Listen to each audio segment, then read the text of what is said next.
Shalom, mes chers amis. Voici la pensée divine numéro 184. Ô Dieu, ne reste pas dans le silence. Psaume 83. Dès le premier verset, il est clairement dit, ô Dieu, ne reste pas dans le silence. Ne te tais pas et ne te repose pas, ô Dieu. Globalement, c'est une prière qui demande à Dieu de délivrer son peuple des mains des ennemis environnants et de détruire ces derniers.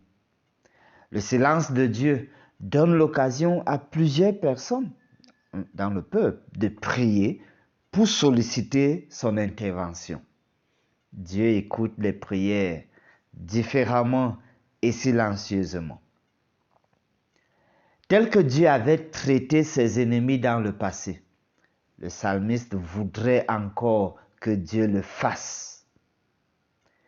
Dans la culture et la société de l'Ancien Orient, la honte, c'est le contraire de l'honneur, la honte signifiait le rejet, ça signifiait la disgrâce et même l'humiliation. C'est ce que le psalmiste demande à Dieu de confirmer à l'endroit de ses ennemis, que ses ennemis aient honte. Mais alors, il y a une remarque à faire. Au verset 17, le psalmiste dit précisément ceci.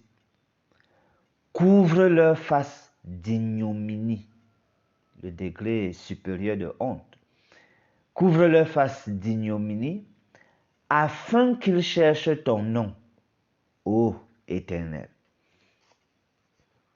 La raison pour laquelle Dieu doit couvrir leurs ennemis de honte, c'est pour qu'ils cherchent la face de Dieu. Dans la Bible, comme exemple, Nebuchadnezzar persécute Daniel, Dieu humilie Nebuchadnezzar, Nebuchadnezzar cherche Dieu. Et tout cela, c'est parce que Daniel priait.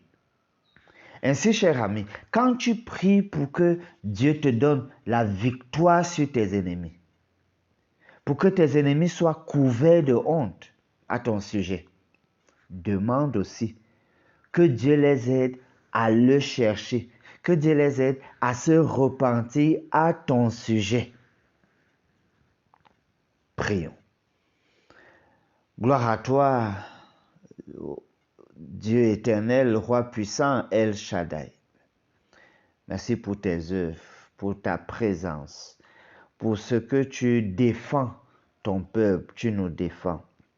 Nous prions que tu nous donnes des cœurs aimants même à l'endroit de nos ennemis, pour qu'en priant, Seigneur, pour que tu les humilies, que tu les couvres de honte, qu'en même temps, ce soit pour qu'ils puissent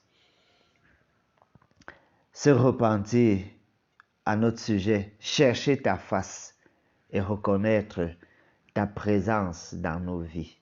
Merci de le faire quand nous prions au nom de Jésus. Amen.